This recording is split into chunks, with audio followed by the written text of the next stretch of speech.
আলহামদুলিল্লাহ, গাজাবাসী শান্তি ফিরে পেল। ট্রাম্প এবং এরদোগান মিলে বৈঠকে বসেছেন এবং তারা জানিয়েছেন গাজায় আর কোনো ধরনের যুদ্ধ হবে না। ইসরায়েলের বিরুদ্ধে অ্যাকশন নেবেন ট্রাম্প। গাজায় শান্তি পর্ষদে যোগ দিতে এরদোগানকে আমন্ত্রণ ট্রাম্পের। ট্রাম্পের শুল্ক আরোপের হুমকিতে মুখোমুখি যুক্তরাষ্ট্র ও ইউরোপ। রাশিয়ার ড্রোন হামলায় ইউক্রেনের নারী নিহত। গ্রিনল্যান্ড ইস্যুতে ইউরোপের শক্তিশালী কয়েকটি দেশের ওপর শুল্কারোপ ট্রাম্পের। দর্শক, এতক্ষণ শুনছিলেন সংবাদ শিরোনাম। এখন বিস্তারিত। আপনি যদি ইসরায়েলের ধ্বংস চান এবং মুসলিমদের পাশে থাকেন, তাহলে ভিডিওতে লাইক করে চ্যানেলটি অবশ্যই সাবস্ক্রাইব করে দিবেন এবং আপনার মূল্যবান মতামত অবশ্যই কমেন্টে লিখে জানিয়ে দিবেন। এখন বিস্তারিত। গাজায় শান্তি পর্ষদে যোগ দিতে এরদোগানকে আমন্ত্রণ ট্রাম্পের। মার্কিন প্রেসিডেন্ট ডোনাল্ড ট্রাম্প তুরস্কের প্রেসিডেন্ট রজব তাইয়েপ এরদোগানকে যুদ্ধ পরবর্তী গাজা তত্ত্বাবধানের জন্য গঠিত শান্তি পর্ষদ বা বোর্ড অফ পিসে যোগ দিতে আমন্ত্রণ জানিয়েছেন।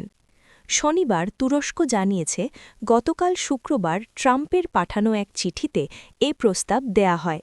চিঠিতে ট্রাম্প তাকে বোর্ডের প্রতিষ্ঠাতা সদস্য হওয়ার আমন্ত্রণ জানান।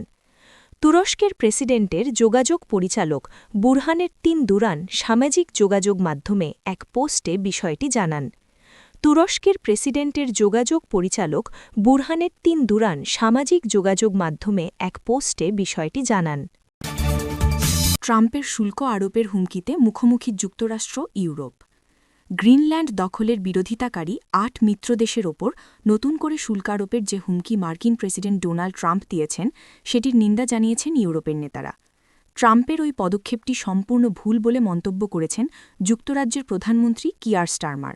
একইভাবে ফ্রান্সের প্রেসিডেন্ট ইমানুয়েল মাক্রঁও ওই পদক্ষেপকে অগ্রহণযোগ্য বলে অভিহিত করেন।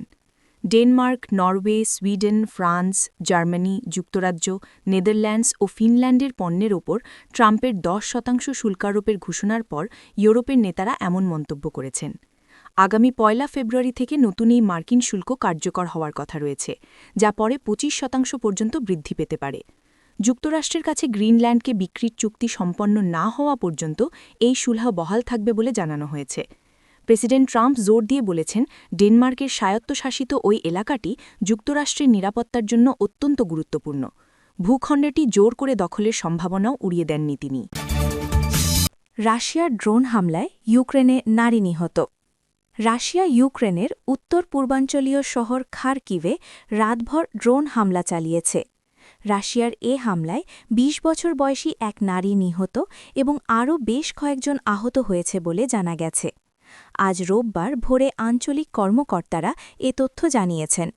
খার্কিভের মেয়র ইগোর তেরেখভ টেলিগ্রামে জানিয়েছেন, রাশিয়া একটি ব্যক্তি মালিকানাধীন বাড়িতে ড্রোন হামলা চালিয়েছে, যার ফলে এক নারী নিহত হয়। আঞ্চলিক গভর্নর অলিক সিনেগুভভ পরে বলেন, রাশিয়ার একটি দীর্ঘ পাল্লার ড্রোন একটি বাড়িতে আঘাত হানে। ফলে ড্রোন হামলায় ২০ বছর বয়সী এক নারী নিহত এবং আরও একজন আহত হয়েছে। সিনেগুভভ আরও বলেন, হামলার পর ৪১ বছর বয়সী এক নারী তীব্র মানসিক চাপের মধ্যে রয়েছেন। খার্কিভের বাইরের অন্যান্য ইউক্রেনীয় শহর ও অঞ্চলে রুশ হামলা বিস্তৃত ছিল। জরুরি পরিষেবা সংস্থাগুলো জানিয়েছে, উত্তর পূর্বাঞ্চলীয় সুমি অঞ্চলে একটি আবাসিক এলাকায় রাশিয়ার বিমান হামলায় ৩ নারী ও ৭ বছর বয়সী এক শিশু আহত হয়েছে। গ্রিনল্যান্ড ইস্যুতে ইউরোপের শক্তিশালী কয়েকটি দেশের ওপর শুল্কারোপ ট্রাম্পের। মার্কিন প্রেসিডেন্ট ডোনাল্ড ট্রাম্প ঘোষণা দিয়েছেন, 1 ফেব্রুয়ারি থেকে যুক্তরাষ্ট্রে পণ্য রপ্তানি করে এমন একাধিক দেশের ওপর নতুন শুল্ক আরোপ করা হবে। যুক্তরাষ্ট্রের জন্য গ্রিনল্যান্ডকে সম্পূর্ণ ও চূড়ান্তভাবে কেনার একটি চুক্তি সম্পন্ন না হওয়া পর্যন্ত এই শুল্ক বহাল থাকবে।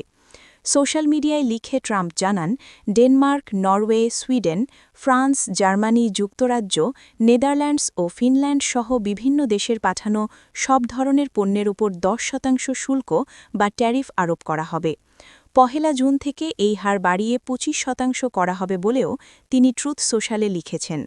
ইউরোপীয় কয়েকটি দেশ গ্রিনল্যান্ডে একটি তথাকথিত গোয়েন্দা অভিযানে অল্পসংখ্যক সৈন্য পাঠিয়েছে। এর পরপরই ট্রাম্প হুমকি দিয়েছিলেন গ্রিনল্যান্ডকে সংযুক্ত করার তার উচ্চাকাঙ্ক্ষার সাথে সঙ্গতিপূর্ণ নয় এমন দেশগুলোর ওপর শুল্ক আরোপ করবেন। অবশেষে সেই হুমকি তিনি বাস্তবায়ন করছেন। ট্রুথ সোশ্যালে ট্রাম্প লিখেছেন, যুক্তরাষ্ট্র দীর্ঘদিন ধরে ডেনমার্ক ও ইউরোপীয় ইউনিয়নকে শুল্ক না নিয়ে ভর্তুকি দিয়ে এসেছে। তিনি আরও বলেন, শতাব্দীর পর শতাব্দী পরে এখন ডেনমার্কের ফেরত দেওয়ার সময়। ট্রাম্প দাবি করেন, বিশ্বশান্তি ঝুঁকির মুখে। চীন গ্রিনল্যান্ড চায় আর ডেনমার্ক সেটি ঠেকানোর কিছুই করতে পারবে না।